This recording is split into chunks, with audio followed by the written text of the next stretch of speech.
Oh, sounds like you might be on mute there, Ro. You are correct, sir. So many. I was just saying, so many buttons to push, and not enough hands. I need to be like a droid or have a clone of myself here. But hold on a second. There's one more thing that I need to talk to StreamYard about. Right. To get some more buttons going. How is everybody? Danny, how you doing, sir? I'm good, thank you, Ro. How are you? Fantastic, fantastic. Thank you very much for joining me on this inaugural edition of the Red 5 Network's Peer Support Series.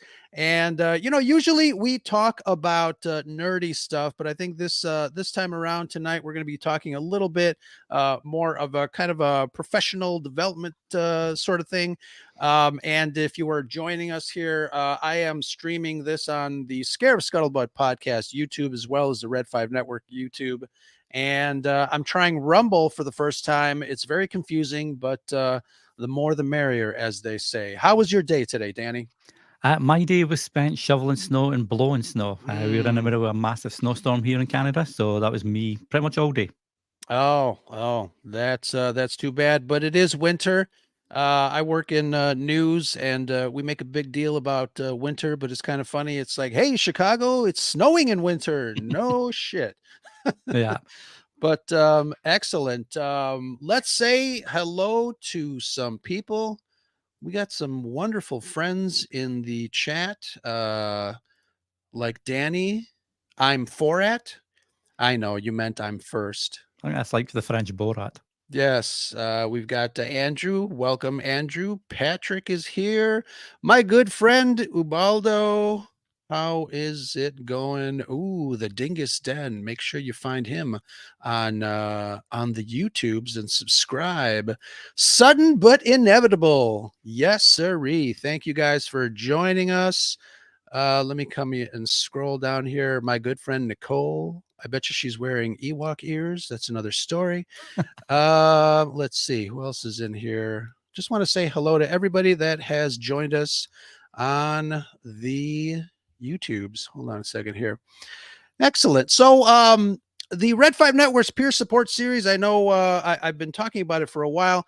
I wanted to give folks that are not familiar with what the Red 5 Network is, and Danny, I wanted to kind of give you a warm up as well. So, my podcast partner and I, back in 2019, we started the Scare Scuttlebutt podcast, but we also started a conglomeration, a group of podcasters and content creators the year after in 2020. We started it as just a group of folks that wanted to get together and talk about all the cool and nerdy stuff that we like. And then we started to grow. I think we started with 10 podcasts, and we are up to somewhere in the neck of 30 something. And a wonderful bunch of content creators, not only the member podcasts that have been absorbed into the network, but we've made many friends.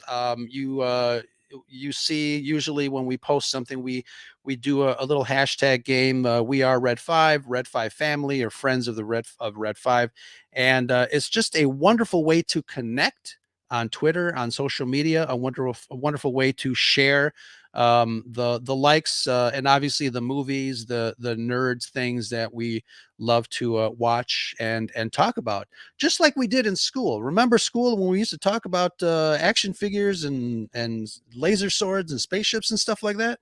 I do remember it. Maybe not so well these days, but I do. I do remember it vague in the vague history of my mind. It's wonderful, and I think since since we started the Red 5 Network and obviously our podcast, it's been an amazing journey to be able to kind of connect with a lot of people. We've made some friends, some longtime friends. We've gotten together. A lot of folks wish they can meet their friends online in real life, and I think a lot of us have. We've had a couple of podcast get-togethers here in Chicago, and it's been fabulous. We're having a couple more this year. Happy 2024. Are people still saying Happy New Year? Happy New Year, right? Yeah, I think Yeah. so. Yeah, it's Yeah. January. It Yeah. counts. Still counts. So yeah, absolutely. I wanted to wanted to talk to you a little bit about your background. I know we're going to bring out a couple of other podcasters, but I wanted to get your take on your background. Give us a little 411 on your expertise. I asked you here specifically because I wanted, we have quite an outline of topics to discuss regarding podcasts. If anybody if anybody in the chat really is, or anybody watching really wants to get into doing a show or creating content on social media. I know, when we first started, we're like, are we going to add our voices to the already, what, 62,428 podcasts that talk about Star Wars back in 2019? Or are we just going to listen to everybody? But I think, there's reasons to start, there's reasons to continue, and we're going to talk about those in a second. But Danny, why don't you give us a little bit of of your background, your expertise, and what are you doing here tonight? Yeah, sure. So my name's Danny Brown. I'm not the Detroit rapper. I've never been mixed up with that. But yeah, so I've been podcasting unofficially, I say, since 2009. I recorded one solitary episode for Blog Talk Radio back in the day, but officially full-time podcasting, I guess, since 2017. Hobby podcast to start off with, and now I have like a main podcast that talks about podcasting tips, how to grow, be a better podcaster, that kind of stuff, all in a minute a week. I'm also the head of support and experience over at Captivate, which is a podcast hosting distribution analytics company. And the team there, much like yourself, we're all huge Star Wars fans over at Captivate. And we're all passionate podcasters too. So we'd be in this space. We love podcasting, and we'd be in this space even if there was no company, basically. So yeah, I mean, I could talk podcasting all day. I love it, much like I love Star Wars and sci-fi and all things geeky and nerdy. That's me in a nutshell. Excellent, excellent. Yeah, it's fun. I think Star Wars and podcasts go hand in hand, doesn't it? Yeah, definitely. Well, my colleague at Captivate, Mark, and his buddy Gary, who also works there, have a Star Wars podcast, and they've been doing that for a few years now. So, yeah, definitely, it's a ripe topic, I think. Absolutely. I wanted to ask you, what are some of the biggest challenges for you as a content creator that you've discovered that you wish you knew before you started, that has gotten you into kind of making adjustments or kind of, rolling with the punches? What are some of the challenges? I think the biggest challenge for any podcaster is consistency and growth. It's really hard to organically grow a podcast, and you've got to be marketing it all the time and promoting it all the time, and sort of treading that fine line between being too promotional, but still getting your show out there and still letting people know about it.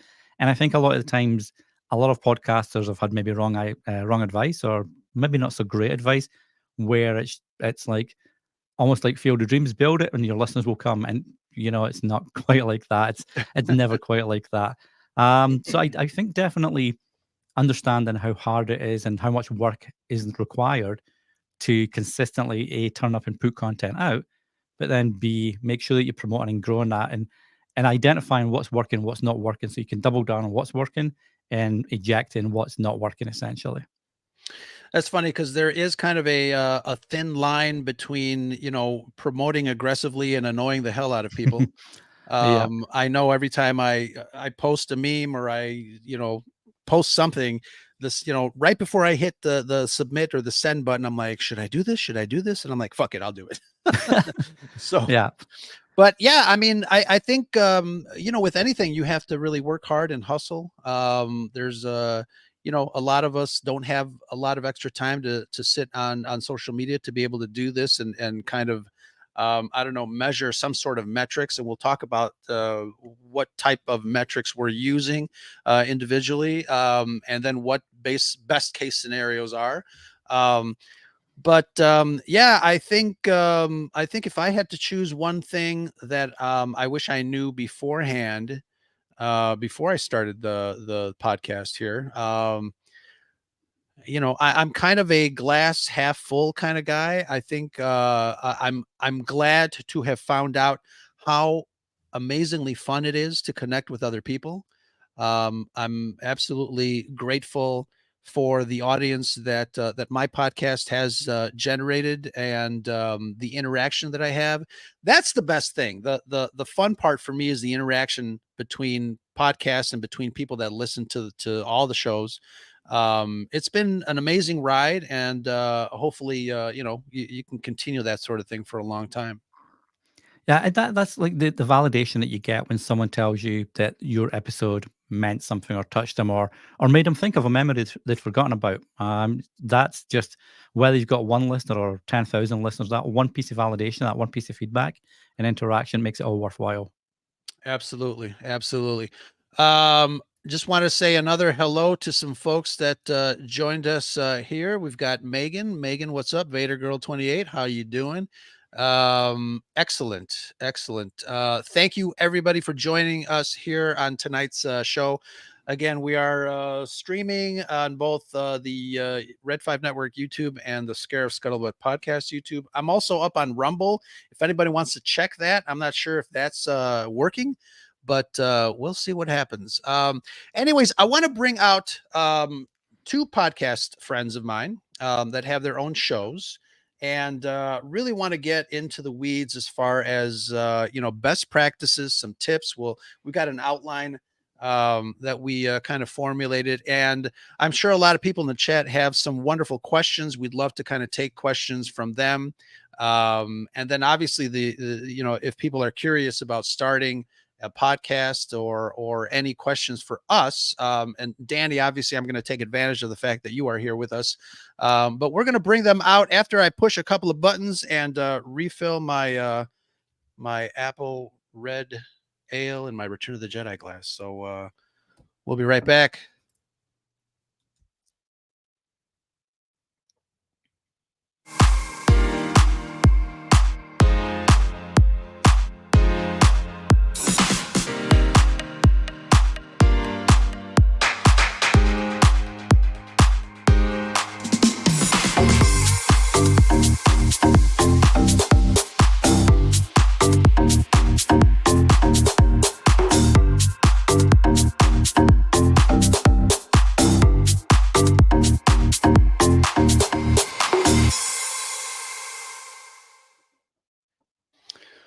Excellent. Thank you guys for joining me here and the rest of the panel. Look at that wonderful faces here. We got Josh from Quest Me Podcast. Josh, how you doing, sir? I'm good. Cold, snowed in, but good. Excellent. Excellent. Thank you for joining us. And Jason from It's Not That Bad. Is it that bad? It's not that bad. Of course it's never. It's really never that bad. But thank you so much for having me on. I feel like I should have like some kind of Star Wars greeting. So bright suns to you all. Excellent. Bright suns. Hello there. That's awesome. Thank you, everybody in the chat. You guys grab an adult beverage because we're going to talk some podcast business. I wanted to my first question is for Josh and Jason. Are you guys having fun creating content for nerds? What's the story here? Josh, go first. Man, I always have fun talking Star Wars. Like, it's always a good time. I mean, I always find myself having the best conversations outside of a recording area, though. You know, when you're talking to friends and like you're always like, shit, I wish I had that on my show. Like, God, I didn't try and remember that. But no, I always have the best time talking about Star Wars, especially with, all the friends that I've made along the way and old friends that I have. Like, it's always a good time for sure. The other things in podcasting get a little tiring sometimes, but the creation itself, the actual like doing it, the writing the notes, talking about all the things is great. Excellent. Excellent. It is fun. We're definitely going to talk about some of those challenges tonight because there are a lot of them. Before we started, we were talking about how some of us do it for fun. Some of us would like to kind of go that extra mile and see where it goes. A lot of us do it or try to monetize and try to, make it something bigger than what we started with. But Jason, what about you? You having fun? You know, it's funny. I started podcasting because I needed an outlet. When the pandemic hit, I was in a band, and all of a sudden you couldn't play shows. And I'm like, well, what the hell am I going to do now with all this audio equipment that I can't really bring out and go do shows with? Well, why don't I start a podcast? Why not? And it became like, okay, well, what do I like to do? Well, I like to watch bad movies for some weird self-sadistic kind of way, and I'm going to talk about them. So it's kind of been fun to not just be able to watch some of these movies that are so-called, critically panned, but in order to be able to find people who are passionate about those films as well, and have a lot of laughs, get a chance to watch movies that I probably wouldn't go out of my way to watch in the first place. And it's built a wonderful little community. I've been very fortunate with some of the podcasters I've had the chance to work with. And yeah, even to this day, and 112 some odd episodes into the show, it's still been a ton of fun. Yeah, absolutely. I think I've been at it for what, like 4 years. I think this will be my 5th year. Um and I don't know. I haven't gotten burned out yet. Maybe soon. I don't know. Who knows? Danny, I wanted to ask you why this is kind of a general question, but I think it's a question that I think Jason kind of touched a little bit on it. Why do people start podcasts? I think for me, it's almost like therapy for a lot of people. But why is it that people start podcasts? I think for maybe a lot of people, certainly for me, I used to listen to podcasts a lot. I listen a little bit less now, just for like I've got family now, and so less time, less free time. But I listen to them like rapidly, and I thought I want to try that. So I think sometimes a lot of podcasters maybe listen to some of their favorite shows and think that sounds fun. I want to share, I think, or my take on that. So, like, as Jason mentioned, he had all the equipment, and he had like a topic that he wanted to speak about. So why not? Why not like start a podcast? Because it's super easy to start. Like that's the easy part, I guess. It's then the fun really begins. Like as Anakin would say, now that this is where the fun begins. So yeah, I think a lot of times it's about you're seeing others do it and you want to try it yourself because you've got ideas, you've got stuff, and you want to just have fun and maybe even meet new people. Absolutely. I think, yeah, like I said, for me, it was almost like therapy. I wanted to kind of talk about stuff that I liked with other people. And I think other people want to do the same thing. And I think that's why there's a lot of team ups. There's a lot of groups. There's a lot of, sometimes sometimes things get a little clicky. I think that's just human nature. But, one of the things that I love to kind of cement from my point of view is that I love hearing other people's stories, and I love helping other up and coming podcasters. Not that I'm a professional, but I'm having fun, and if I can kind of tell other people how to have fun, then I'll tell you. I'll offer that information. But it's awesome. One of the things that let's get into a little bit more of the technical stuff.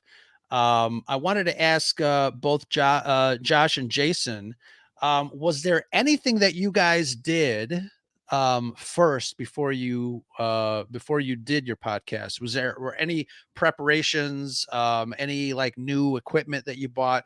What were like the startup? I know. What were like some of the startup things that you guys did? And I'll let Jason start first this time. Well, I mean, I was fortunate enough that I had a lot of equipment around to begin with, being a musician, and I also work in broadcast as well. So I had a lot of equipment, and I didn't really think too much about it because I had the Adobe Creative Suite already on my computer. So I'm like, okay, I know how to record into this. I'll give it a try and have a go at it. And from there, you kind of build out. And I'm not one who likes to spend a lot of money. I get sticker shock at a Walmart, so I see some of the prices on the microphones, I start to freak out a little bit.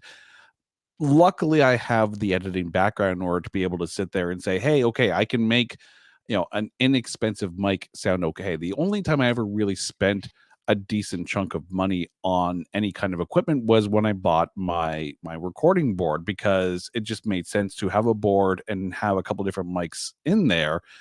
And then after that, it's all post-production. But really, as far as buying more equipment, maybe a mic stand and the board, and that was about it. Sure. Yeah. Josh is like, hold my beer. Man. So I was actually just looking at one of my old shows. I started podcasting in 2016. And I had originally bought it was a Mackie 1680 18 channel outdoor live mixing board I love that Mackie. I had I still have it actually. It's in my closet, but I had it for music, ironically enough. I had a band and we were recording. I bought a laptop for this band, and probably a week after I bought the laptop, the band kind of broke up. Hmm. And so I was like, what am I going to do with all this shit? And I had been working overnights at a grocery store and listening to a lot of podcasts. And it was like, back then it was like Kevin Smith's podcast, the original Joe Rogan podcast. There was the Weekly Planet podcast that was kind of new at the time. Like, so many podcasts that are now huge and have like giant followings and stuff, that I was like, I think I could talk about Star Wars or anything. I originally started the show called Twist My Arm. I'm actually wearing a shirt for it right now, but it was called Twist My Arm. And my original premise was I interviewed local bands, local artists, local businesses, stuff like that. But I did have to get pretty much all the equipment from scratch. I had to get like a new DAW, and I had to get some good microphones and stuff like that. So it's been a journey for sure. I was just counting because I was laughing. I've done over 300 podcasts apparently. It's been a lot. And sometimes I think, looking back, I think there are days when I look back and go 300 episodes, and I do get a little bit of that burnout where I'm like, oh God.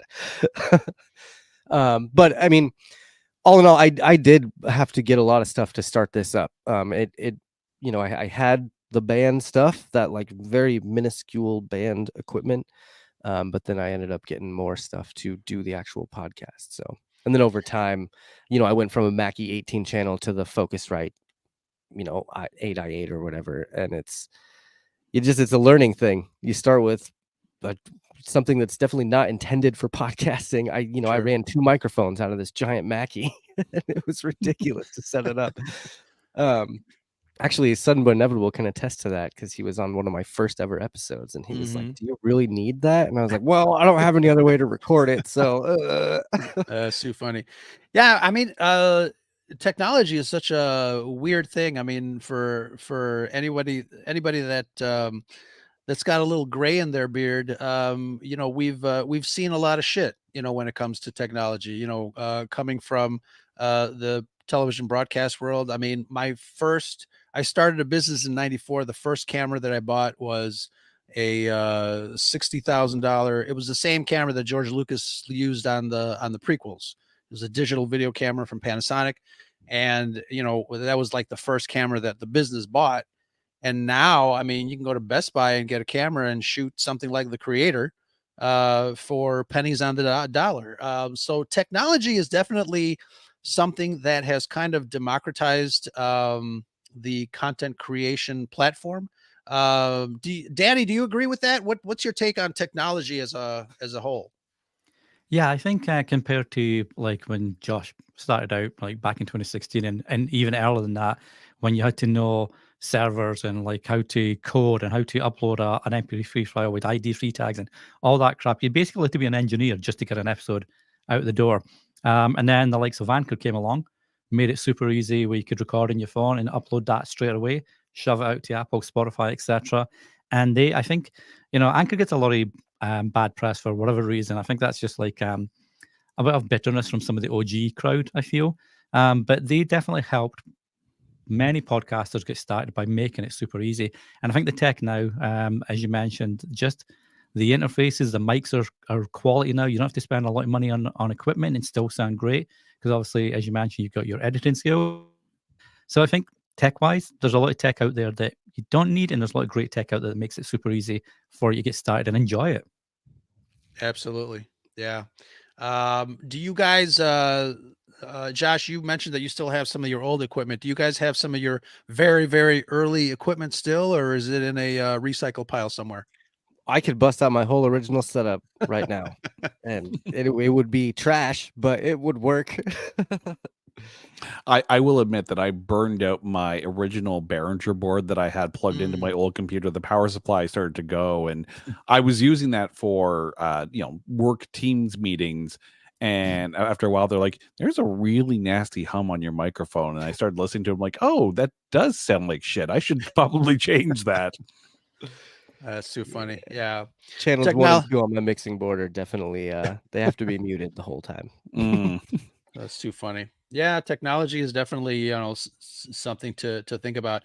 And as easy as it is for us, I guess, to kind of select and pick and choose, I think when somebody is starting, there are so many options out there. There's so much stuff out there that I guess it can be kind of intimidating to somebody that is just kind of starting out in this arena, right?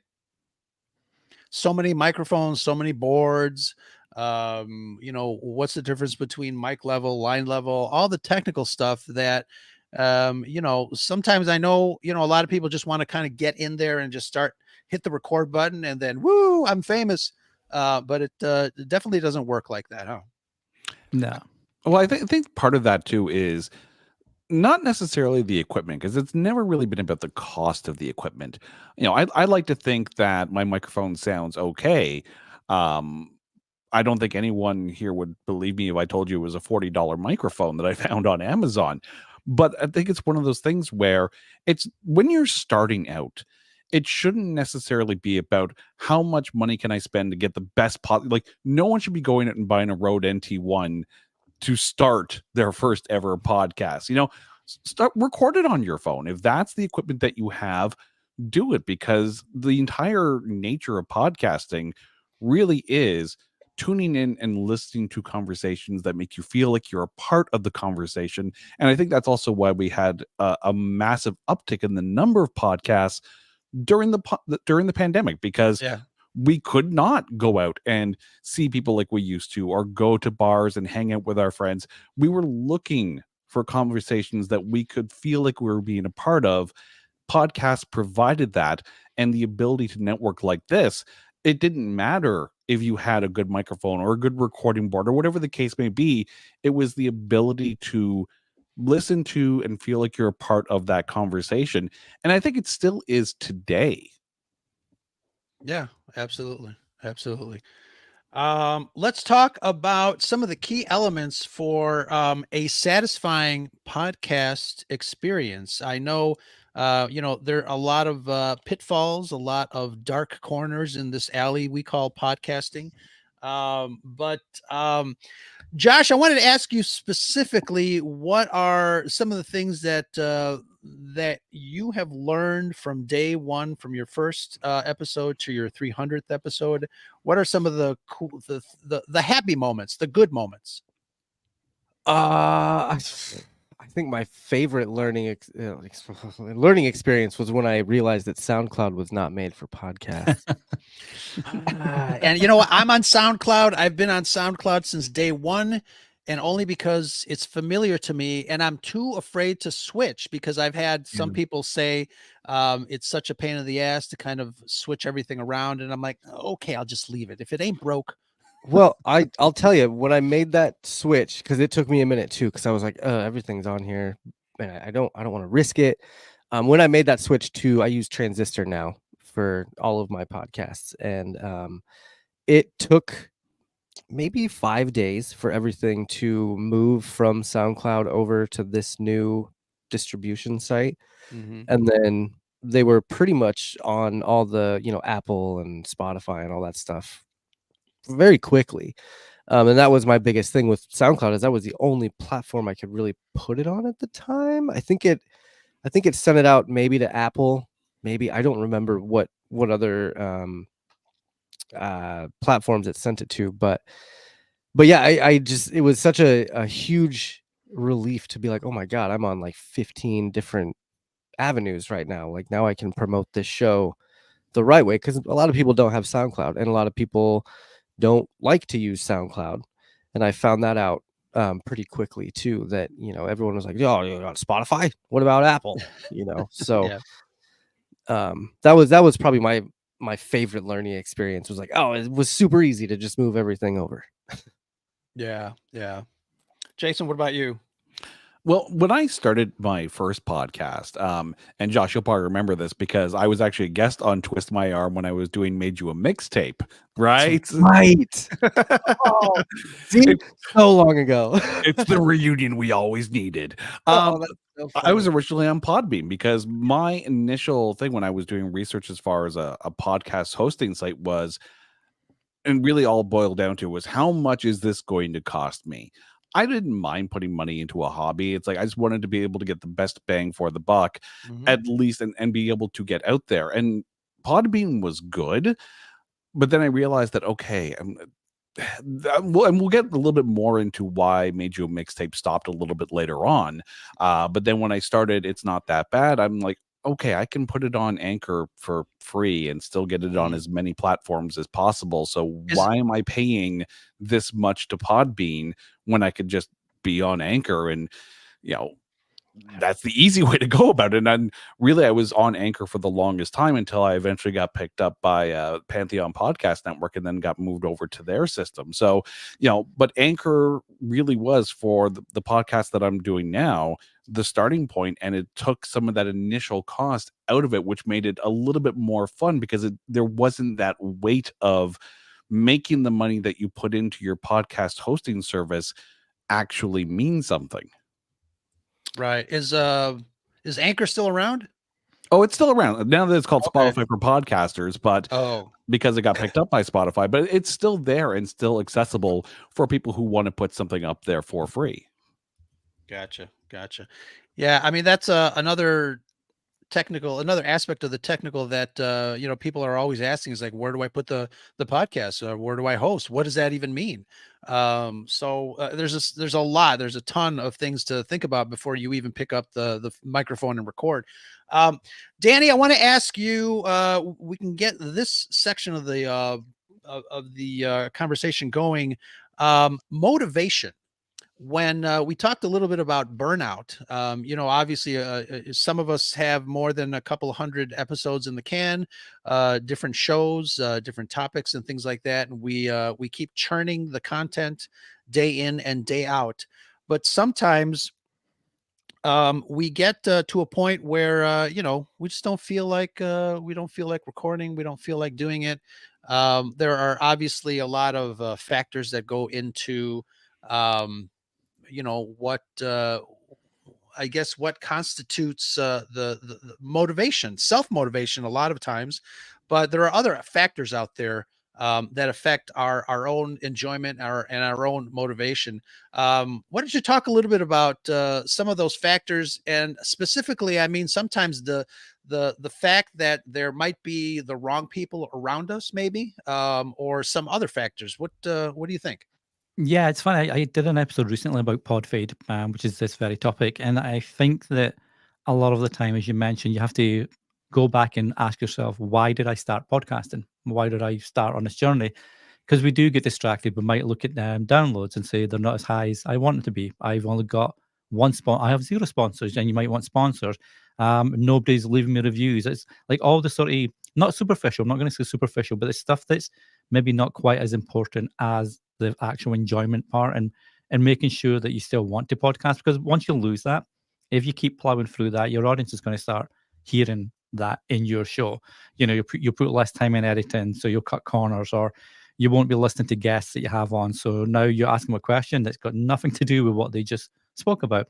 So I feel that if you do get to that stage, there's absolutely nothing wrong with taking a step back and even taking a small break if you want, and just let your listeners know. Just say, hey, taking a little break, and we'll be back in a few weeks' time. We're just sort of revamping or doing something with the show to bring even more quality content your way, however you want to frame it, and just sort of ask yourself, what's important to me? Is it chasing the dollars? Is it chasing the downloads, or is it actually putting out really great content that I enjoy, I know my listeners enjoy, and getting the feedback from me, even if it's just one or two people, that they enjoy the show too? Because once you lose that, it's really hard to continue pushing through. So for me, it's really about revisiting why you started, and cutting out the distractions, if you like. Yeah, I think sometimes You said that sometimes you have to take a break and you have to tell your listeners, "Hey, I'm taking a break. We're going to revamp." Sometimes you feel guilty about that, don't you? Guys, what do you think? Sometimes you do feel guilty, Absolutely. like not providing content for your listeners. Yeah. Yeah, all the time. Yeah, and you have to. I think sometimes you have to cut yourself some slack too. No. Well, you hear so many people talking about consistency, right? You know, Right. get on a consistent schedule, constantly be putting work ahead. So if you want to take a break, you have the back catalog to be able to put out there. And there's a lot of work that goes into building that back catalog or working in advance, and really with any job, right? I'm sure you'll all agree. You find you're working harder or doubly as hard when you know you have a longish vacation coming up, because you have to make sure that everything is covered for the week or two that you're going to be away. And by the time you get to leaving day for vacation, you're burnt out. You're Mhm. basically asleep on the plane because you worked so hard just to get to that point that it takes you a day at least to be able to get into vacation mode. But I find it interesting that we're actually having this conversation, and we're 2 days away from what is technically speaking Blue Monday, the third Monday of every January, because that's supposed to be the saddest day of the year, whether it be from Christmas burnout or the need to ramp back up to get back into that work mode. It's the same thing with podcasting. You find yourself working so hard to get to these, I'm going to work hard to get to episode 100, where we've got this big celebration, and then Yeah. episode 100 happens. Then you're like, oh shit, what now? Right. And then you have to kind of build back up to get to that next milestone. I think it's more of a marathon than it is sprints, right? Rather than focus on building up towards a certain thing, just keep on doing what you're doing at an even pace. And that will help, I think, a little bit with the burnout. Yeah, that's good. I'm going to put up this comment here by Sudden But Inevitable, which I think is great. Best tip I ever got: podcast for yourself. People like you will like it. Um, it's in this age of social media where there are a lot of people that are very impressionable. There are a lot of people that are, like Danny said, are want to only chase the clicks or chase the money. um there is a danger of people not being genuine to themselves and to their audience. And I think that's when the problems start to arise. As long as you are honest with your voice, I think everything else will kind of fall into place. Does that make sense, Danny? Yeah, definitely. And there's no shame either in just closing a show down and starting afresh on a new show. I'm sure we've all got multiple shows. Well, I know you've got multiple shows that are now no longer around active, but maybe archived or whatever. And there's nothing wrong. It's like a job. If you love a job, you'll stay at it. If you don't, you'll change and you'll go work somewhere else. If you're with a partner that's not working out, you'll make that change, whether that's moving on or whatever. So I feel like that can be pulled back to podcasting as well. There's no harm and there's no shame in saying, you know what, I've reached the end of this particular journey. I'm going to start this new one. And I hope you follow me. But if not, no worries. Thanks for being here up till now, kind of thing. Yeah, absolutely. But I think, there's a lot of pressure. We put a lot of pressure on ourselves as content creators to create content. That's what it says on their business card, right? Content creator. But let's backtrack a little bit, because I wanted to focus a little bit on partnerships. And I think I wanted to focus a little more on personal partnerships. Sometimes I did mention before we went on the air that sometimes we may team up with somebody that might not be as enthusiastic as you are about creating content. Sometimes they are kind of lack of a better term, they're kind of just sitting in the space and not providing or putting anything on the table. How do you deal with that aspect of creating content together as a team, where it doesn't feel like a team? It feels like you're carrying the weight, and you want to be polite and you want to be nice to your friend slash co-host, but they're dragging you down. What do you do in a situation like that, Danny? I think before you even get there, have a clear definition of who does what and or what roles they have. So if you're going to be the main host and the producer, and the other person is going to be the marketer plus the researcher, whatever the roles are going to be, and in that way you'll know that if issues arise, you can say, well, come on, you're slacking a bit here. You did say you were going to take care of this, so I can do this, and put back that you're doing all your stuff that you should be doing. So, and they're kind of letting it down a little bit. Again, it comes back to your personal life. If there's something in your personal life that's not working, do you want to fight for that and try and make it work? Or do you want to say, you know what, this isn't working, let's go separate ways, because it's impacting the show, it's impacting the quality of the show, it's impacting the consistency, whatever it's impacting, and just advise, just let them know, I don't want to lose a friendship over this. I'd rather we sort of close this chapter and we'll do something separate or whatever. I'd probably go that way, I think. Sure, sure. And it's kind of delicate because, obviously, for the most part, I think 99.875% of the podcasts start just, having fun, a couple of guys drinking beers, talking about whatever. And then, there's always the possibility that, your audience starts to grow and you kind of want to take that next step. Where's the ring, baby? That sort of thing. People want commitment. I've looked at podcasting a lot like being in a band, 'cause that's what I did for years and years and years before podcasting. I was in bands. And if you're in a band where only one person writes everything Yeah. and does all the booking and does all the, whatever, then there's a burnout there, and those people end up. I've so many bands that I've been in where that happens, where it's like, we're done. I can't do this anymore. Yeah. And I think podcasting is the same way. You got to find the right people to, not only play the instruments, but also help promote the product, Absolutely. Yeah. I want to say a quick hello to Dave Richards. Thank you very much for joining us. Justin Reynolds, hello. Yeah. What else about partnerships? Jason, do you have anything to add regarding partnerships or lack thereof?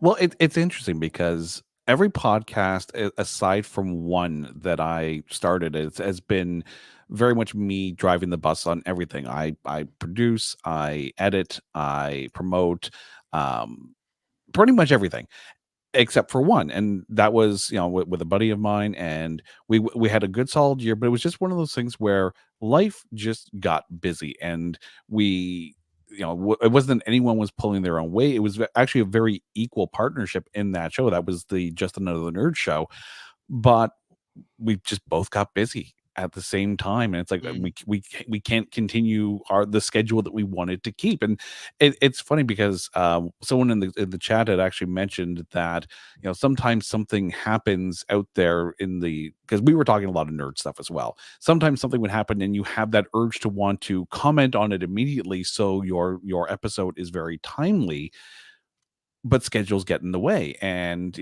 at the same time, I was starting to, the band was starting to get back into shows and going out and playing live, and you really only have so much bandwidth to be able to handle so much. And as much as you want to be able to hop on the microphone the minute any kind of casting announcement has been made, or a movie gets pushed back, or whatever the case may be, you have to realize that at what cost to yourself are you going to do that?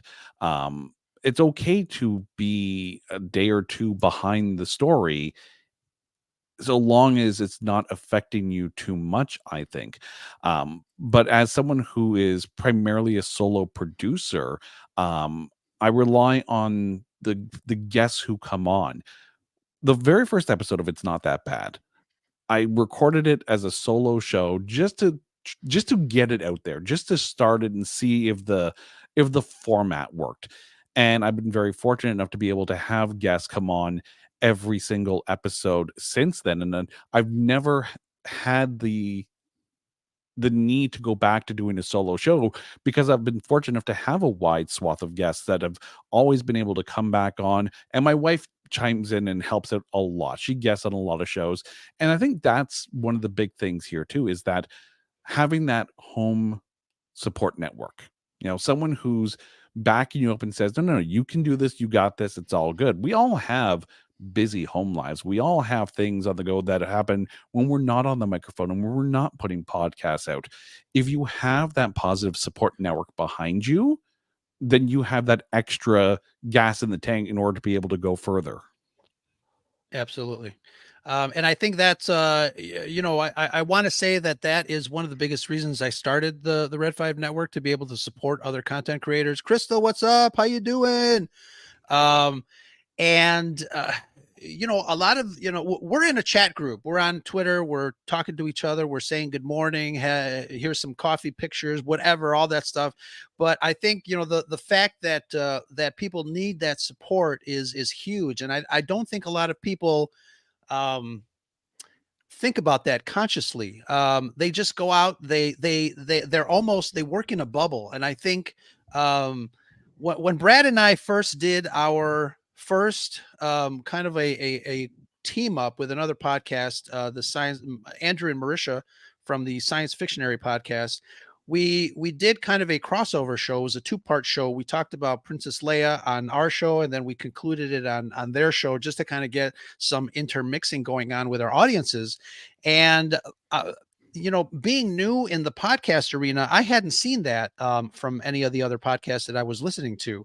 And not that I believe that we started something, but I think the importance of reaching out to other content creators um, is so important in this realm, because I think it helps us not only kind of grow our listenership by cross-pollinating, but I think it encourages both podcasts, both channels, to kind of continue to do what we do. And it is kind of like an encouragement, a pat on the back.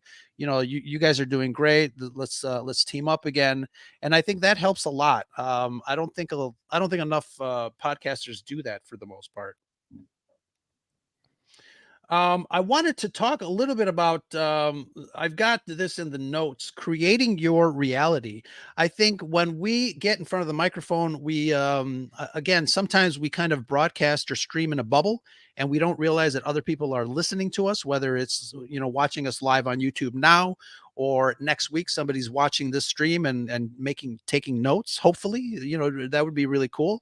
Oh, there's one thing that Sudden but Inevitable said here, and this is what I'm talking about. Definitely recommend using social media for timeliness, then decide if there's enough interest. A lot of people take a look at some of the industry news and some of the online publications, and they talk about a certain topic, and they're like, oh my god, I got to get something out, and then that adds another level of pressure on you, where you don't have to talk about everything that comes out on the news. I think one of the things that I do for the Scarab Scuttlebutt podcast, we hardly have like news of the day stuff. We're not like a science fiction movie news podcast. We kind of take deep dives, and a lot of our topics are like evergreen. There's one topic we did like 2 years ago, and it's still hitting good. It's the legacy of the bad guy, and we just talk about bad guys in movies and stuff like that. So it's not a question of trying to get out the first reactions to something first before anybody else. I think that adds a lot of pressure to content creators in a way that that is very unique to social media and this platform. What do you guys think about that? Well, I think, for at least for my shows, it's continuously evergreen content. For It's Not That Bad, we're looking at, it doesn't matter what era the movie came out in. All we need is the critic score, and that's kind of our determination. Really, I always let the guest pick the movie anyways, so it's a little bit easier for me, as far as, okay, yeah, we can do this movie, that's fine, because I'll watch anything. And then for my music podcast, there can only be one. It's just a matter of, well, which artist with 5 or more albums do I want to talk about here? But when I was doing Just Another Nerd Show, which that was very much talking about, the geek week of news kind of thing, we had an idea dump page in our Google Docs, and anytime a story came out, we just put it onto the idea dump, and then the day before the show, we'd take a look at the idea dump and sit there and say, okay, well, let's talk about this, let's not talk about this is meh. And then you kind of work your run sheet down from there. You're right, you don't need to talk about everything, and you don't need to talk about it in the moment. If people are expecting to come listen to you on a certain day, just to hear your conversation. And sometimes the story does need time to gestate, time to kind of figure out what the story actually is, because you'll get a rumor or you'll get an initial story, and by the time you get to record day, the story has changed about 2 or 3 times. So it's like in news, you don't need to be first, you just need to be right, or at least be able to talk about it in a knowing manner, and in that time you need to be able to give it the time to become the full story. Sure, absolutely. Yeah, Megan's got a point. I think part of being a content creator is wanting to be the one, if not one of the first, to break and comment on a story, which is fine. I mean, a lot of people thrive on that, and that's their bread and butter. But I think for certain people, I think they need to kind of just chillax, lay back, and just talk about what you want to talk about. I think the added pressure of talking about something just because you want to get it out first might be detrimental, I think, to not only your brand or your show, but your mental health. I think it lends itself to burn you out a lot quicker. Well, that's what YouTube Shorts are for now. Yeah, You just record a quick exactly. 5-minute comment Sure. on something and upload it. It reminds And me then- there was a podcast I used to listen to, and the name escapes me. I'll try get a link to it after the show. And what they did was a daily 2-minute snippet in the morning. So it'd come out and it'd talk about the news of the day. So they'd scan the industry news and they'd post a 2-minute snippet, giving their thoughts on that news story. And then at the end of the week, they'd have like their normal 30, 40-minute episode. But that would only go out to paid premium subscribers. It was a great way to grow their monetization efforts. So you'd get the 2-minute update every day of the week, Monday through Friday. And then on a Saturday afternoon, their premium content would go out with a deep dive of one of these topics from the week. So it kind of gave them time to choose the topic they want to talk about. And it also helped them with their growth and monetization. So it's a pretty cool idea, I thought, at the time. I think a lot of it too depends on, for lack of a better term, the genre that your podcast is. If you're talking, geek news, if you're talking Star Wars, if you're talking podcast tips, it's fairly evergreen in that, unless a new show has come out for Star Wars, there's nothing really new to talk about at the time. But if you're in a sports podcast per se, you want to be able to react to the game at the time. And you see a lot of sports podcasts where the game is done and then within an hour they're there live, but at least they're commenting on what just happened as a first reaction kind of thing. Really, it's understanding what audience are you talking to, and that will help determine how soon you need to talk to them when news breaks. Sure. Yeah. We earlier we talked about the hustle, and there's a great question in the chat by Charles Westcott, a fellow Red 5 Network founding member, and he asks, "How do you find that podcast work and promo, or how do you find that podcast work and promo life balance? Sometimes our show becomes too dominant." I think, we were talking about hustling and promoting and doing our best with the time allotted. But Danny, do you have any tips as far as how to manage your time? And obviously in a healthy manner. I mean, we can sit there on Twitter like every day for like 10 hours a day, tweeting at somebody. But what's the secret to that balance? Yeah, I think it's different for everyone. And the key thing for me, I've got 2 kids, one's 13, one's 11, and obviously my wife. And so I dedicate a set amount of time at the weekends to do all my batch recording. I'm fortunate that my show, the topic of the show allows that. It doesn't have to be timely or newsly or anything like that. So it gives me that space. So I know, and my family knows, this is when Dad's going to be recording. So he'll do his thing and then he'll come out and we'll watch a movie or we'll go to the park or whatever the event is. From a promotion point of view, I use a lot of automation. So I'll definitely be on Twitter as a person and tweeting and replying and having conversations and organically. But I use Hype Fury to load up a whole bunch of like promo tweets, if you like. And they've got a nice little feature where they'll automatically retweet your most popular and they'll hashtag. You can do a whole bunch of cool stuff on the back end. They'll find evergreen content to push that out now and again. So that takes a lot of pressure off physically being there.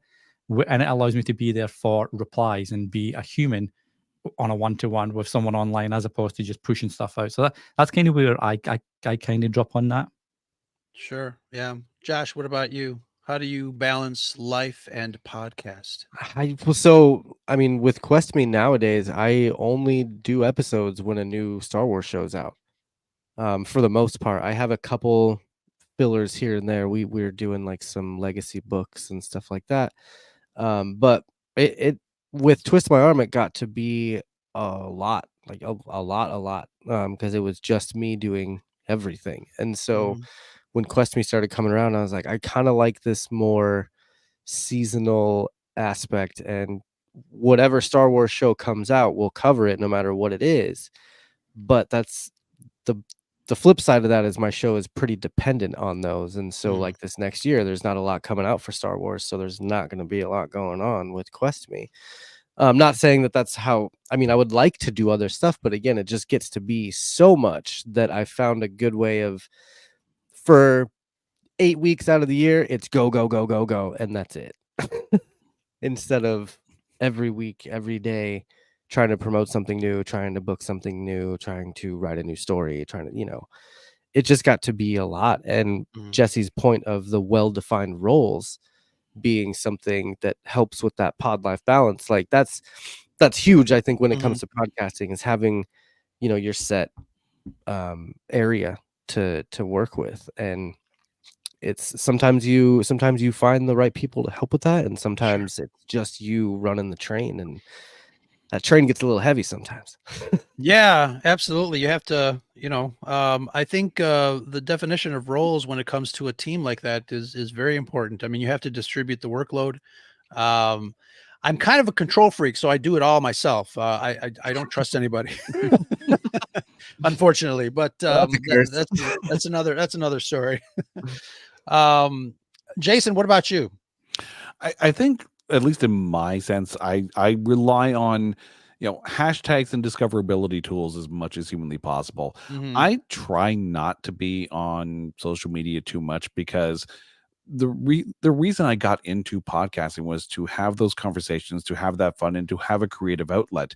And I put it out there, but I'm not, you know, if people listen to it, great. If people don't listen to it, I can't control that. Mhm. And that's another thing too, is recognizing what you can and can't control. I'm going to post the show when it comes out, and I'm going to do it in the most time effective manner for myself, in that, do it when I can, what I think is going to be a decent time for people in the time zones that, at least according to my analytics, in places that I'm listened to. So it pops up in their feed at a timely manner, and let it all kind of take care from there.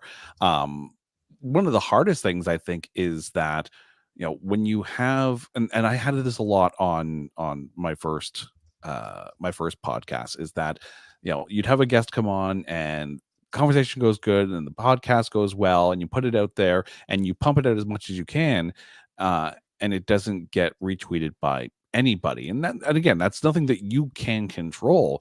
Again, I'm very fortunate in that the guests that I have on now, they retweet, they put it out there as well. So that doubly amplifies the reach that you're going to hit. So I don't put too much of the pressure of promotion. I put it out there and hope that it gets seen. But that's because I'm also not too concerned about how many people listen to the show, because Josh, I don't know if you've ever had this experience, being in a band or not. I remember playing a show, I know where you're and going. I already know where you're going. And yes, and many times. when we got to the gig, aside from the staff, there was one person there. Yep. One. And they were gone about 3 songs in, and we played to the bartender. They sent the kitchen staff home. We played to the bartender 3 sets, and by the time the 3rd set rolls around, like, the bartender's just hanging out with us, and we're like, "Well, what the hell do you wanna hear? Because you're the only one here." And it became one of the funnest gigs that we had, because we started goofing around, because there was no one there. And there's almost an indestructible freedom in that. We can do whatever the hell we want. The thing is, when you have those goofball type shows or goofball type moments, you find you're having more fun, and anyone who did come in at that time was going to be able to see us having fun, and maybe they would have fun too. Like, when you're in a band and you have a show and there's only like 4, 5, 10 people there, If you're having fun, they're still going to have fun, and that makes it fun. If you're having fun with the podcast, it doesn't matter who else is out there listening to it. If you ignore the analytics, it will never affect you. So as far as promotion goes, you put it out there in the hopes that it gets picked up. With my music podcast, we've been very fortunate in a couple of times. We did an episode on Tesla, and the band actually posted the show out as well. So we got a bit more traction on that one. The same thing with the Nixons. They actually put it out on their Facebook page. They commented on it, and we got a lot of traction on that one as well. So when you have those moments, it's great, but don't expect those moments every show because you will be let down. It's almost like an optimism through pessimism thing. If you expect the worst and the worst doesn't happen, then hey, you're pleasantly surprised. But if you expect the worst and the worst does happen, well, at least you were right. Wow. Sorry, you're saying that it's best when nobody listens to our podcasts? I'm not saying that. I'm just outlier, saying. I'm just saying that whether it gets listened to a lot or whether it gets listened to not at all, it shouldn't matter. There's that whole saying of, give the same show to 5 people that you would to 5,000. Mm-hmm. And Sure. that way the show will never suffer from lack of encouragement or lack of enthusiasm because you're still giving your all every time. Yeah, and I think that's a personal trait from a lot of people, and it's a personal thing because I think, a lot of us, because we're in this space, because people are supposedly watching us and listening, we tend to kind of peek behind the curtain and say, well, who's over here, who's listening, where is everybody? You do a show like this and you look at the chat and you're like, oh, there's all these wonderful people watching and listening to us, and that's great. It's a good feeling. Obviously, when you sit down on Facebook and you post something that you think is funny, and then all of a sudden you see 1 heart, you see 2 hearts, you see 30 hearts, it's like it's gratifying. So I understand that aspect of the gratification of the stuff that we do. I want to talk a little bit about growth because we're talking about that in the chat as well. And Danny, I want to ask you, as far as growth, there is, I guess, there's several ways of growing a channel, growing a show. I don't think there's a wrong way. There might be a wrong way, but there's several ways. But there are, a lot of the smaller shows have grown um, by means of organic growth, where you create a show, you create your content, people listen to it, they discover you, and they follow you. They have, like, for me, I've got like 2 or 3 podcasts, or 2 or 3 listeners that have listened to every show from day one, and I value them as like high level members of my community because they've listened to everything that I've said for X amount of years here. So versus I guess the accounts that rely on, I want to say, hate clicks and false interactions, or interactions that are generated really just to piss somebody off and kind of generate that interaction that is kind of like maybe mentally not healthy. um we know what we're who we're talking about. But what is the I guess, how do people interpret growth? And do we, obviously people get upset when you create a show and only 3 people in 4 weeks listen to it, and you take a look at the metrics, you take a look at the download numbers, and you get very disappointed, whether you set yourself up for that disappointment, or you say, you know what, I'm doing it for me, and if 1 person shows up, that's fine. But a lot of times our brains don't work like that. We want to see numbers, we want to see growth. Otherwise, I think a lot of people kind of tend to give up, and either their quality goes down because they realize nobody's listening, or I absolutely love the fact, Danny, that you said, both you guys, Jason said it too, do it for yourself, and then other people will follow. Talk a little bit about growth, Danny, both organically and I guess non-traditional. What are the differences and what are the advantages of each?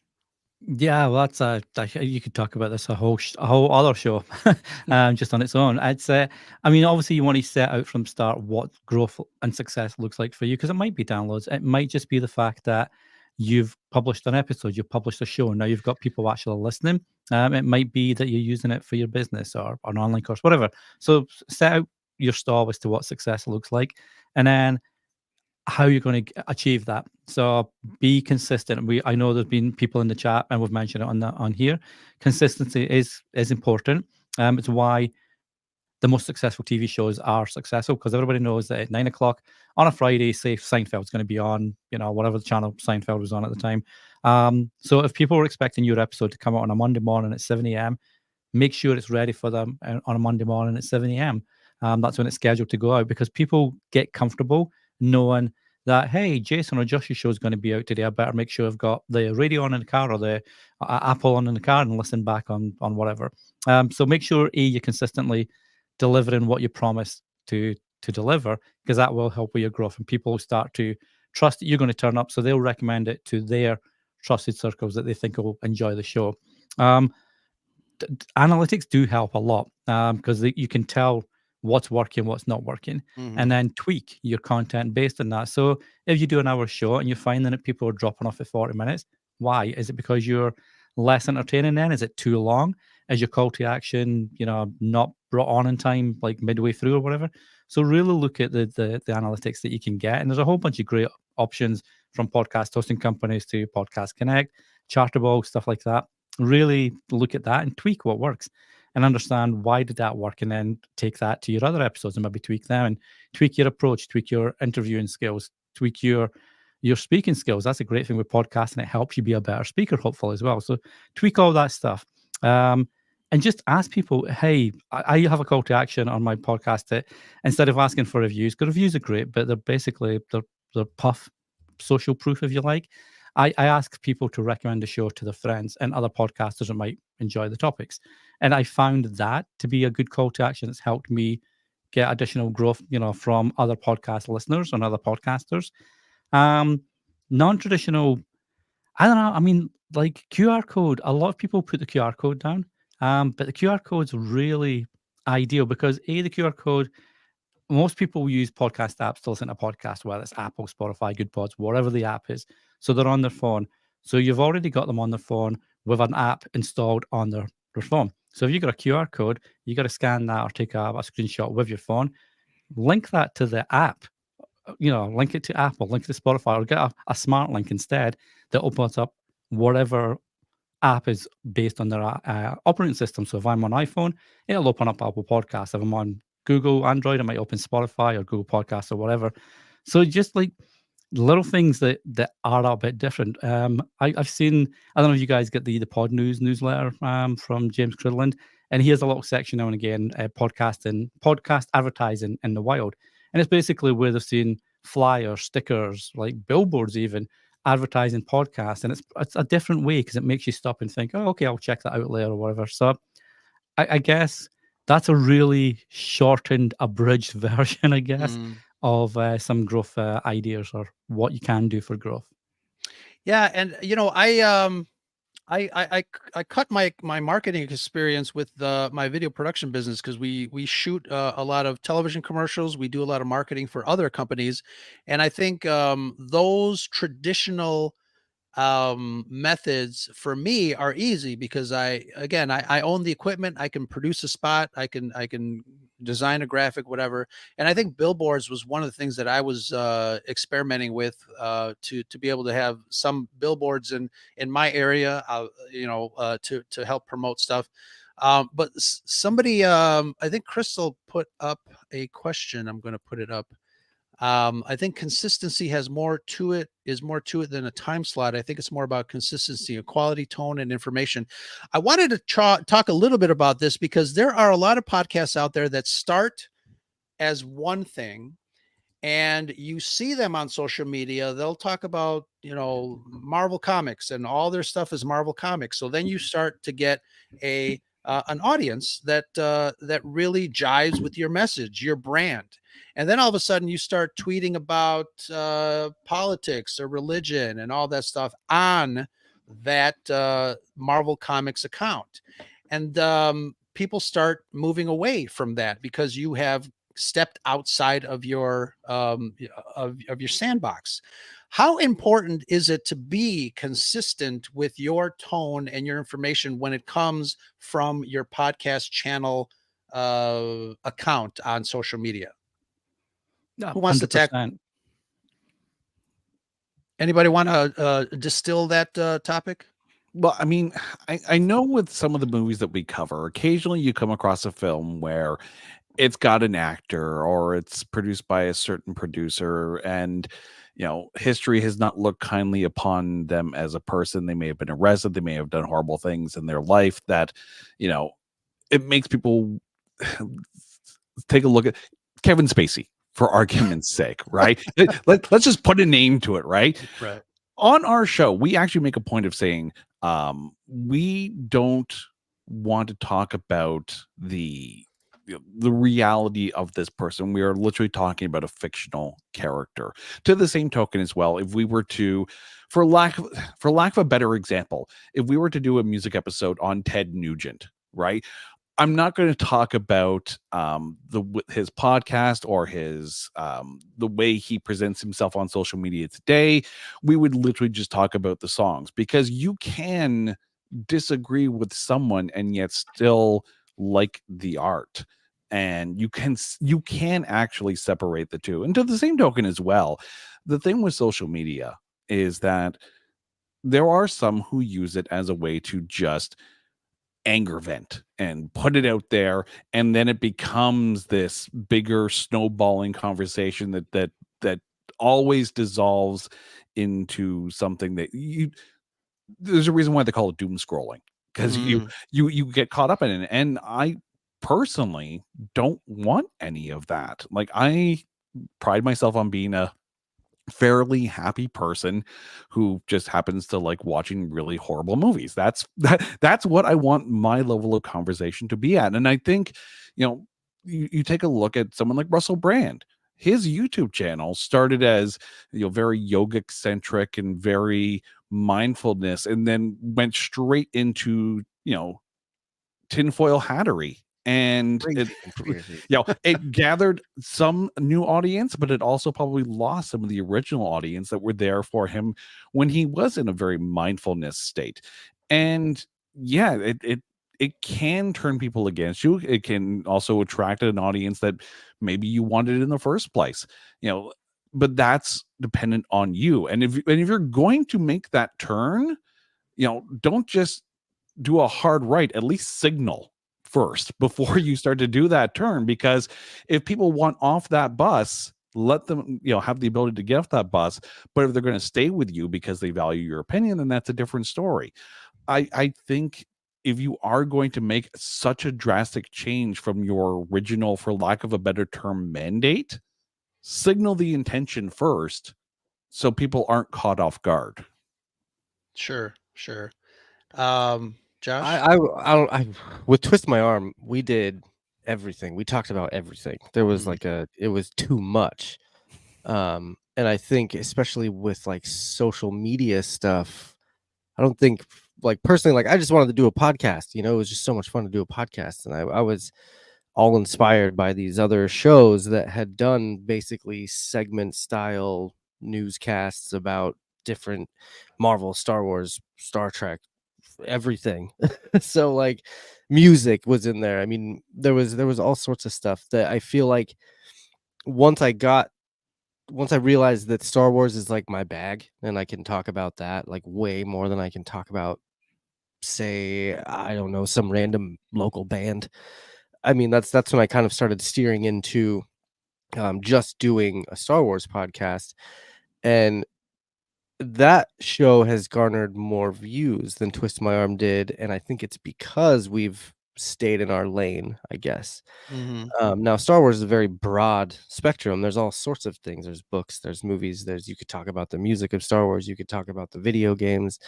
Now there's the TV shows. Now there's all the crazy drama behind the scenes with Star Wars. There's a lot of stuff going on in Star Wars that it's kind of like a segment thing now where you could break up Star Wars into different segments. but I really think that staying in a topic and staying with one thing really does help. Just going from two different shows and having two different experiences from it. Now I don't have as many music fans in the Star Wars show that I did with Twist My Arm or anything like that, but at the same time, like, I'm looking to get more towards the Star Wars group, and so I kind of had to sacrifice those other, not sacrificing, but you know what I mean. Like, I knew that I was going to lose listeners just going to a straight only Star Wars podcast. Sure. And that's interesting. I had, I think last year, so the Scare of Scuttlebutt podcast started as only Star Wars. Like the first year, we were tail end of Star Wars Celebration here in Chicago. We had like Star Wars up the wazoo. We loved it. It was in the middle of, tail end of The Last Jedi, and then the ninth movie. So we had a lot to talk about, obviously. And then, Brad and I realized that, not only do we love Star Wars, but we also love other movies, Star Trek and other science fiction. Marvel movies were out. When you're a nerd, for the most part, you're a nerd about a lot of other IPs. So we kind of switched around. We switched the brand. We kept the name because we had, generated quite a following under that name. We didn't want to lose people or confuse people. So that was one of the things that we kept.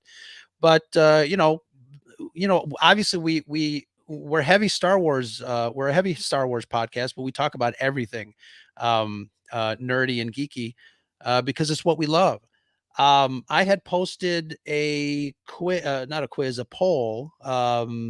I think a year and a half ago, asking our followers, do you like it when we talk about Star Wars only, or do you like comics or Marvel or whatever?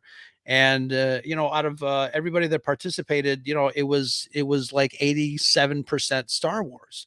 And obviously, that IP is huge in the nerd circles. But it's fascinating and intriguing to me how important it is to really stick with the focus of your brand and not veer away, because if you do veer away, especially if you really veer away in such an extreme way, I mean, you are really, it is almost like starting from scratch.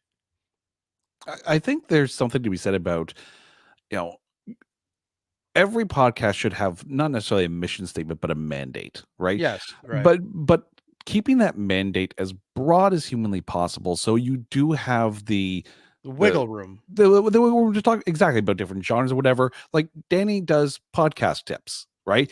There are so many different avenues that he can go down, whether it be mic technique, whether it be equipment, whether it be promotion. There's so much that he can talk about in that milieu. For our movie podcast, it's literally like, okay, the only qualifier is that the critic score on Rotten Tomatoes has to be under 60%. After that, we can talk about anything, any kind of movie that we want. But to the same token as well, if you're looking at analytics to determine which episodes are getting a lot of listens to, then you're going to pigeonhole yourself into talking about only one type within that genre. Try a few different things, see what works, but don't stick with just that one thing unless you only want to talk about that one thing and that's it. Right. Yeah. Yeah. Interesting. Let me, if there's any questions in the chat, please pop them in, because we'd like to take them as well. I want to ask a very personal question, and raise your hands if you have.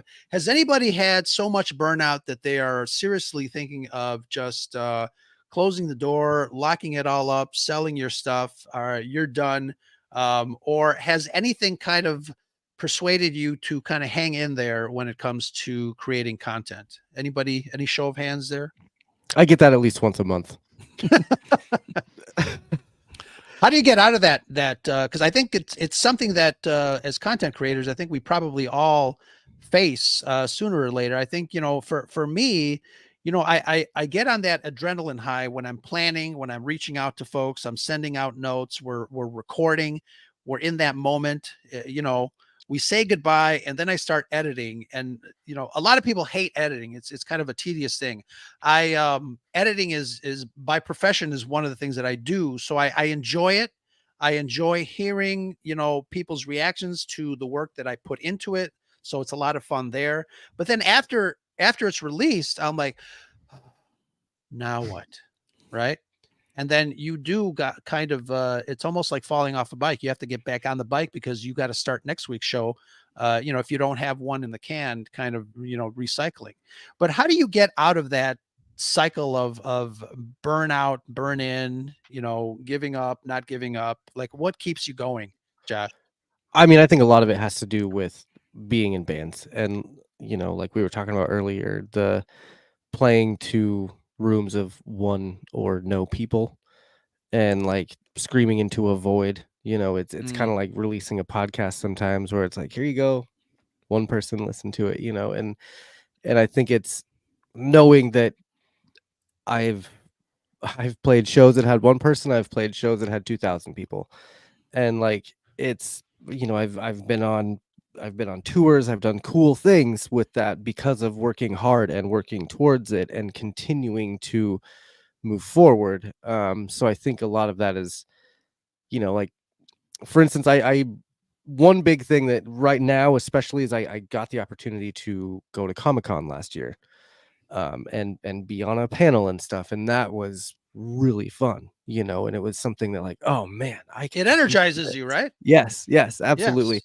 And even just, I know a few weeks back I was very like, I think the holidays had a lot to do with that, and trying to cram in a couple episodes during holidays, it was just a mistake.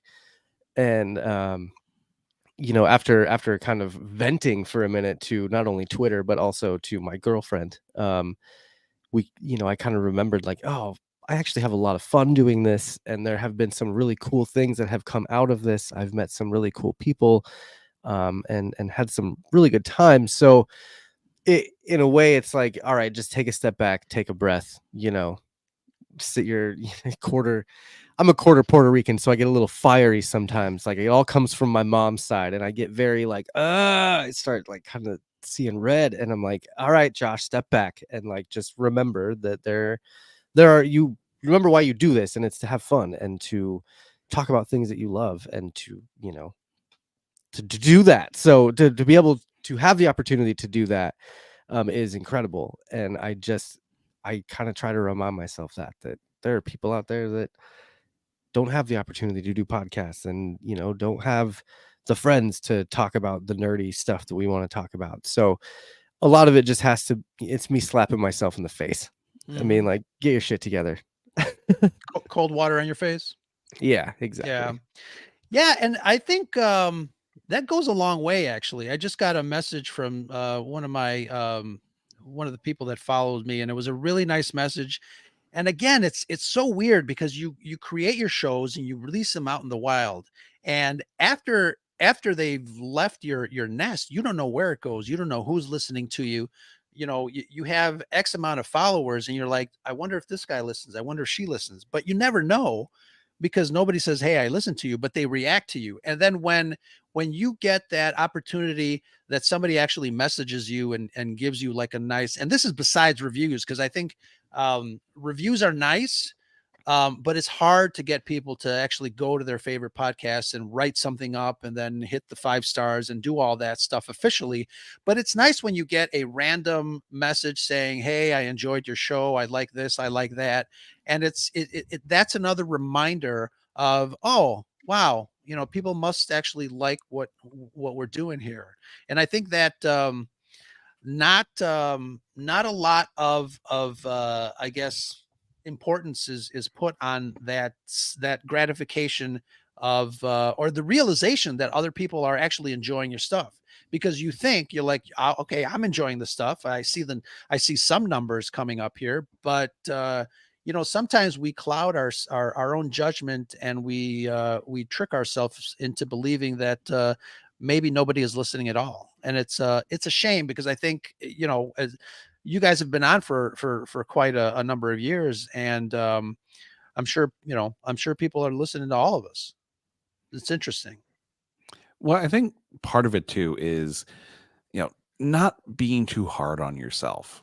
And that Yes. can lead to a lot of the burnout as well. I mean, I'm sure we all have that moment where we're editing our podcasts and we hear a stomach gurgle, or if we're not 100%, if we're a little under the weather, and we're listening to our own microphone tracks, and you know you're wheezing or sniffling the entire time, and you find yourself editing yourself out of a lot of it, or the number of times you have to stop and take a belch. And I'm pretty sure if I could put a 3-hour belch track together from all the outtakes that I have. But the thing is, I say that because one of the hardest things to do is hear your own voice, and to not be uber super critical of yourself. Oh, you must not sing in the band then. Right. Well, no, I sing back up. I sing back up. The drummer. But no, bassist, keeper of the groove. But the thing is that I actually took a break back in, I guess, about like 2001 or so, and because I was so self-critical, and I stopped doing everything for 3 months. And this is around the time when I was still doing Made You a Mixtape, and I had started It's Not That Bad, and the numbers were, for lack of a better term, they were shit. They were absolute crap. I was lucky if first week numbers hit double digits, and I took that personally. I was sitting there saying, what am I doing wrong, and why is nobody listening? And I was getting some really good guests on Made You a Mixtape. I had the chance to talk to some of the musicians out there that I idolized for quite a while, and had some great conversations. I got to appear on a number of good podcasts, so I was doing the networking thing, and the numbers weren't happening. And I thought, what the hell am I doing wrong? And I got really down on myself. And it was around this time of that year that I stopped doing it for a couple of months. And after a bit, I started to analyze and sit there and say, well, why did I stop? What made me stop? And the shows were still out there. And I said, okay, with Made You a Mixtape, there was a lot of hustle to try and get the guests. I was very fortunate to get the guests that I had, but there was a lot of hustle, and there was a lot of prep in order to be able to get those shows. And that was weighing on me.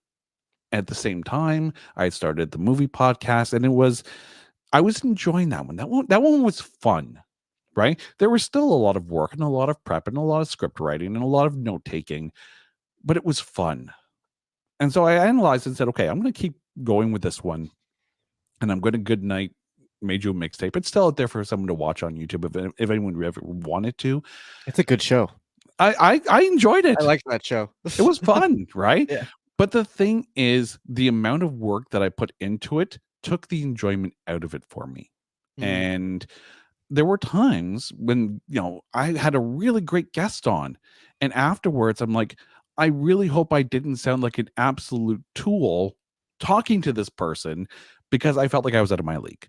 And at least with, the movie podcast, I felt a little bit more comfortable in talking about how I felt about some of these movies. And it was still a part of me. And I think that's the other thing too. I'm sure we've all entertained the idea of maybe I could do this kind of show, and maybe I can do this kind of show. And you have all these cool ideas, and maybe you've got them written down in a notebook for, a podcast at a later date kind of thing, because we're not all just what we talk about on the podcast. There's a reason why I have a movie podcast and a music podcast. Those are two major aspects of me. Yeah. Those are the shows that I was having fun doing, and the ones that I'm still doing right now. And that's the thing. I took the I took the blame off myself for the numbers not being there, and that allowed me to be able to continue to have fun with it. If I miss a week for whatever reason, okay. If I miss 3 months, that's a problem. And I realized that I needed that creative outlet because it was a part of me. I'm a musician, I'm an artist with music and editing. I needed to be able to do something. And the podcast was providing that for me, and not having it was worse than, the work that at least went into the movie show. So sit back, analyze, ask yourself, why am I taking this so personally? Because you can't control everything. You really, Sure. really can't. You can control the mic quality, the sound quality, the editing, the conversation, but you cannot control who hits play. And once you take that off your shoulders, that's one of the biggest burdens. Sure. Yeah, I think it's absolutely. also important, sorry, just to recognize and celebrate your small victories or celebrate victories. Yes, You know, absolutely. congratulate yourself. I reached X amount of downloads, or I got my first Patreon, or I've now published so many episodes, or and whatever the metric is that you want to celebrate, just treat yourself. What's your favorite ice cream? Go to a movie that you haven't seen. Go to do something that's a treat and celebrate each little victory and share that with your listeners as well. Say, hey, thanks for listening. You've helped me reach this milestone. I'm amazed I didn't think I was going to get here, etc. Whatever you want to say, share that success and that victory, and that continues to build that connection between yourself and your audience. Absolutely. And I think it's also important to do that with some of the podcasts and content creators that you follow. And when you see a milestone that they hit, congratulate them, reach out to them and say, hey, that's great news. Congratulations on 100 episodes, or congratulations on this. Not to get philosophical, but it's the whole do unto others philosophy that I think, kind of folds back onto you. And it kind of it generates that camaraderie. It generates that community that I think we all should probably strive a little more, or at least a little harder for, when it comes to creating content. And as far as creating content, I want to Danny, I'm going to address this question for you, but I think somebody had let's see here. Charles from Conversation says, how often do you consider publishing the cutting room floor content as a Patreon episode? I recently was challenged by one of my listeners and Twitter followers to talk or do an episode on the sequel trilogy for Star Wars. I am not a fan of the sequel trilogy by any stretch of the imagination. I politely turned her down and I said, thanks, but no thanks. I really don't talk about stuff that I don't like. But in the vein of that adage that content is content, I changed my mind and I said, you know what? Let's do an episode. Let's talk about The Force Awakens. Let's talk about The Last Jedi. Sorry, I almost choked. I teamed up with Semper Fi Danny, and she challenged me, and we had a really great conversation about our thoughts, our misgivings, and some of the things that she liked about the sequel trilogy, and some of the things that that I liked. It was a wonderful conversation, and I think I'm glad that I changed my mind as far as turning her down on creating that episode, because it turned out that people really enjoyed it. And obviously, when especially on Twitter, Star Wars Twitter, when you talk about movies like The Last Jedi, is very divisive. It's a no-no, right? But I stay away from that at all right. costs. That's like religion, politics, And The The Last Last Jedi. Jedi. The Last Jedi. But absolutely, I think when we talk about sitting back and writing notes and saying, what are we going to talk about this week, or what are we going to talk about next week? How do we decide what our topics are? Obviously we talked about the timeliness of things, but there's also kind of a weird mystical energy about social media when it comes to content creators. Sometimes one person posts something about this and then everybody starts posting it, and then you get the idea, well, why don't I talk about this, because everybody's talking about it. How does that work out, Danny? How does it how do we feed our own I guess need to pick certain topics versus other topics, and how do we decide to create content based on that decision? So I think, like, for the shows I listen to anyway, and some of the podcasters I speak with in like community groups, etc. The content that you want to put out. So you definitely want to talk about topic A, for example, because that's what that's what's got you excited to speak about this week or this month or whatever the frequency is for your show. So you have that idea as to what you want to talk about, because it helps if you're really excited about it. It's going to make a better show and it's going to be a better episode because of that. But also look at what your audience and what your community is talking about as well. What do they have like? So for movie podcasts, for example, are they speaking about a certain character or certain that didn't seem right? That plot direction, that plot twist just ruined the movie. Didn't work at all. And really see what your audience is talking about, your listeners, because that's who you're creating for. Obviously, you're creating for your. That's why you start podcasting. You want to talk about stuff that you'd like to hear elsewhere, and you might not be hearing elsewhere. So that's kind of why you started. But at the same time, you do have to create for your listeners, because that's who's coming back each week or each month or whatever to listen or watch what you have to say. So I'm a big fan of deciding what you'd really like to talk about, but then tweaking it based on what your community is kind of telling you, whether that's directly or indirectly through online conversations and etc. And then publishing that. But then I noticed someone in the chat mentioned, I don't know where the comment went, but someone mentioned ask your patrons, for example. Ask them what they'd like to hear from you for the next few weeks, and we'll make a dedicated theme about a question of the week or topic of the week or listener topic of the week, and make a special feature of your show that kind of helps you drive some content ideas that way as well, I think. Yeah, absolutely. And then, this is something that I do quite often, especially on post. Don't be afraid to give the hot take, but because I think, it generates conversation, obviously. And obviously with generating conversation, there's a right way and there's a wrong way. No opinion is wrong. Don't shit on anybody else's party, that sort of thing. But it is important, I think, as far as social media is concerned, and as far as us as content creators. I think interacting with our audience is probably the key way for us to continue to grow, to continue to be on this platform, and to continue to have fun. I'm going to go around the room and ask each of you what your your personal rules of content creating are. Do you guys have like an MO? Do you have a modus operandi? What is it that you guys like? If it's official or non-official, kind of your blueprints when it comes to creating content. Jason, we'll start with you. I think, for at least from my shows anyways, the two rules I kind of not necessarily have written down, but at least follow per se, is that if I have an opinion about a film or a character in a film or a performance, something like that, whether I like it or not, explain why it means or I feel that way about it.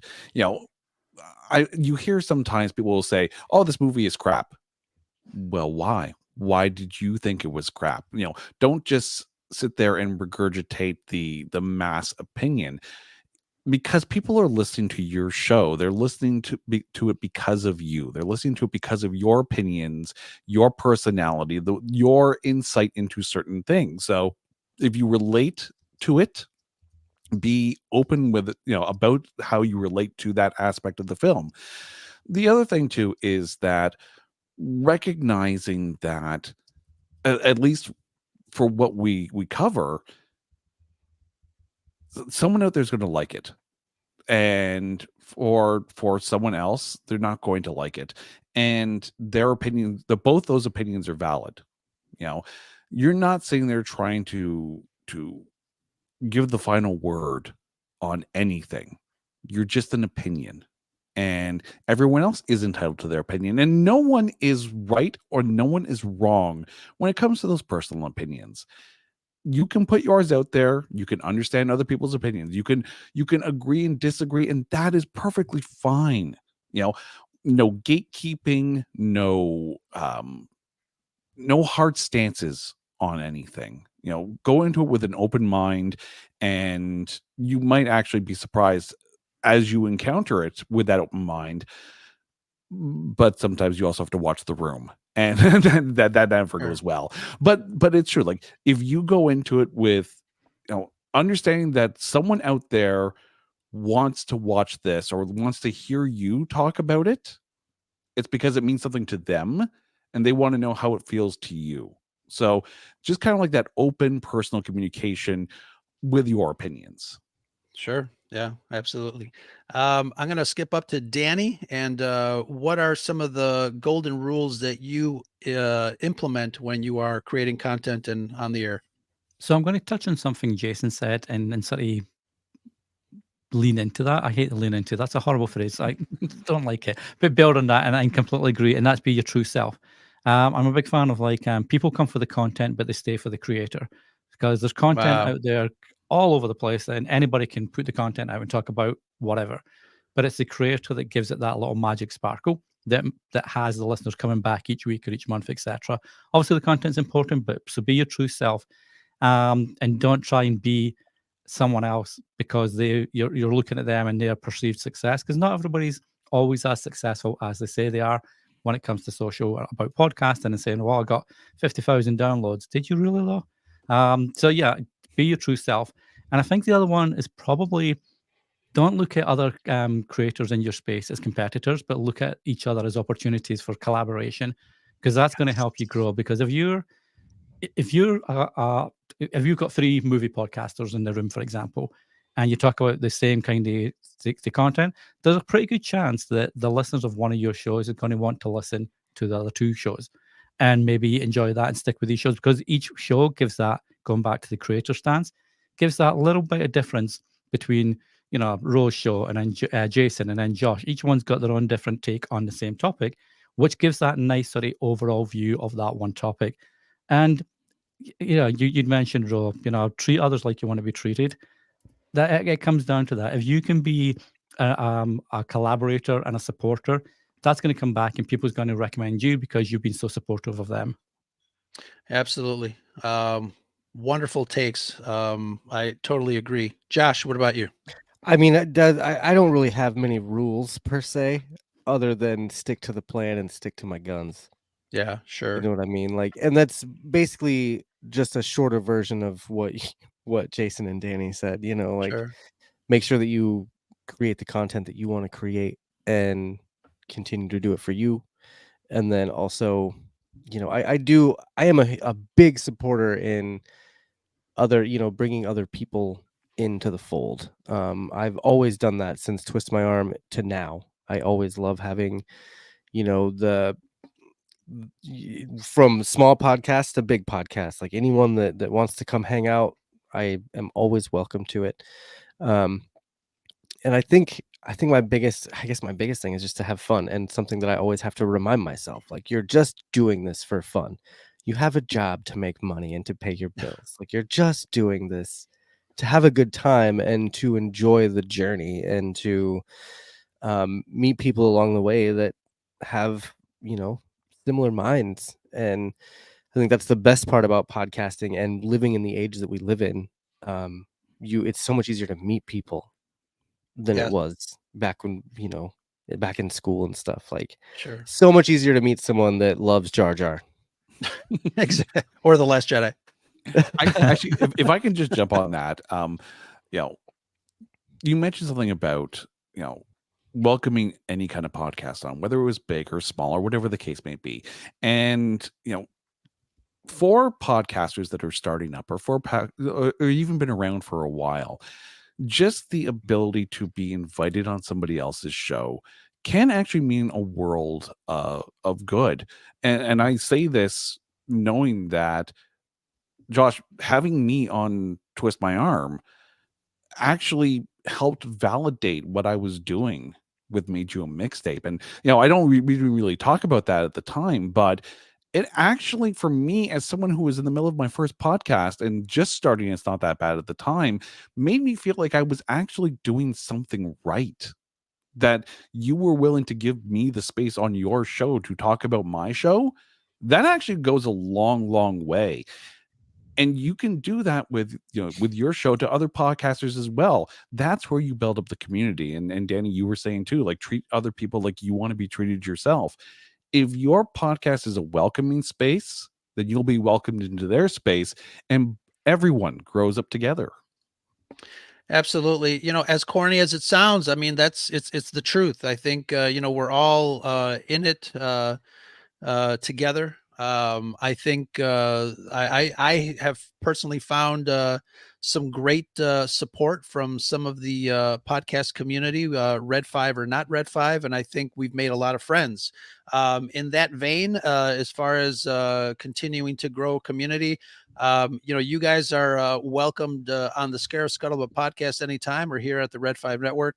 Just whenever you guys want to chit chat about something nerdy, please feel free to knock on the Citadel door. I'll open those. I'll open those bay doors, and you guys can come in. But guys, it has been fantastic. We've been talking for about an hour and 45 minutes. Time flies when you're having fun, as they say. But I am so glad that you guys agreed to do this. I've been looking forward to this for a really long time, and everybody in the chat. You guys have been fantastic. Thank you for your contribution as well. Just go around the room real fast and let us know and let the chat know what you guys are up to. Any new shows or projects that we might find interesting and will help you guys push out. Danny, what about you? So yeah, I'm just doing my 1 minute podcast tips show at the moment. I'm really enjoying that. As the name suggests, it's basically a podcast tip in a minute or around about a minute or so. And it's surprising how you can actually get tips in that time frame. That's pretty cool. So yeah, so that's me at the moment. I do have a new show idea for later this year. And that's about what was it? All my other podcast is. So basically, any podcaster that's got another podcast is completely out of the scope of what you expect from that person. So just building on that at the minute, hoping to launch that around about April time, I think. Excellent. And Jason. Well, on my movie podcast, it's not that bad. You actually get 2 shows per week. On Wednesdays, you get the regular "It's Not That Bad" show, where we talk about movies that have been unfairly maligned by the critics over on Rotten Tomatoes. And then on Mondays, we have the Mary Boff Kill version of movies called Keep, Watch, Pass, where we'll take a subject and pick 3 movies, one that we would keep, one that we would watch, and one that we would pass. And then my other podcast is There Can Only Be One. See, that kind of worked out well, where we take a look at an artist's entire studio discography and go through it album by album and make a playlist by only picking 1 song per album. And then on the other weeks, because that one only comes out every 2 weeks, because it takes a while to go through some of these albums, we do Spin, Shuffle, Skip, which is the Mary Boff Kill of an album. Take 3 songs, one that you would spin, one that you would shuffle, and one that you would skip. And then every now and then on It's Not That Bad, we'll do what's called Grading on a Curve, which we do 3 times a year. End of the year, our anniversary, which is in August, and once the Razzies worst films of the year nominees are announced. And that's just a roundtable. We'll pick 5 films in that topic and talk about them and rank them in amongst themselves. So when we did superhero movies, no one would ever sit there and say Catwoman is the best superhero movie of all time. But in amongst the 5 movies that we were talking about, maybe it was. So those come out, 3 times a year, and they can all be found at our website at notthatbadcast.com. Excellent. Awesome stuff. Josh, Quest Me Podcast. What's up? Like I was saying earlier, Quest Me's on a bit of a lull right now because we are pretty dependent on when Star Wars stuff comes out. But I have the second part of the Last Command review coming out later this month. It could be any minute now. But it's the 3rd book in the Thrawn trilogy for Star Wars. And then we do have some other plans in the works to fill in the gaps as we wait for, I think, what is the Acolytes coming out next later this year. So as we wait for that to come out, I think we're gonna kind of go back and do some more Mandalorian stuff and read some more books and things. But yeah, you can find that Quest Me Podcast pretty much anywhere if you just search Quest Me Podcast. My other podcast is a complete left turn, and it's very much in the works still. We're a Colorado Avalanche podcast, so we talk about hockey, and it's like a newcomers podcast, like someone that maybe doesn't watch hockey all the time but wants to get into it. We're kind of doing that, but we're taking it really slow. We only have a few episodes up right now. We would like to eventually be doing game by game breakdowns. But at the moment, it's a very casual show. It's called Down the Mountain, if you'd like to check that out. I think we'll be coming back here maybe right before or during the NHL All-Star break, which is in February. So it's like I said, it's still in the works. We joined this little network that was like, we just need an Avalanche podcast, but take your time. That's funny. Because I told him, I was like, dude, I'm a Star Wars podcaster. I love hockey, of course, but like I need to find a bit of a flow here. So just give me a little bit of time. So if you do decide to check that out, first of all, thank you. And you are brave. But like I said, it's an upstart thing that we're working on as time goes on. So I think by next season we'll probably have a really good idea of how we're going to run this show. But with sports, man, it's different. Sure. Running a sports podcast is so much different than running a Star Wars podcast. So Yeah. it's taking time. That's too funny. Wow, I feel so inadequate. I only have one podcast. That's probably good though. I really But yeah, again, thank you guys, and thank you everybody in the chat. I want to remind everybody, one of our other Red 5 Network podcasts, Used and Abused, is coming up shortly here in about 10 minutes. If you guys want to continue to hang out and talk nerdy stuff, head on over to Used and Abused. But until next time, thank you guys. This has been fantastic. This is show 1 of the Red 5 Network's peer support podcast peer support series. We've got other topics. I recorded a interview with Danny from Comics and Cosmetics. We talk about editing.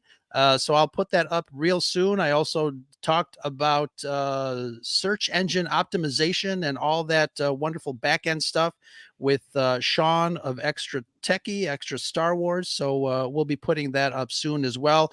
Again, one of the reasons I started the Red 5 Network is to connect with a lot of people, and I think we have done so. I am very proud of my Red 5 Network family. If you want to check out the rest of the Red 5 Network, check them out at bio.link/Red5 or go to thered5network.com and you'll see all the information there. Until next time, thank you again so much. This has been a wonderful discussion, and feel free to reach out to me or anybody on the panel if you guys wanted to continue the discussion. It has been a lot of fun. Until next time, enjoy your evening, everybody. And that's the scuttlebutt. Sorry, I had to say it.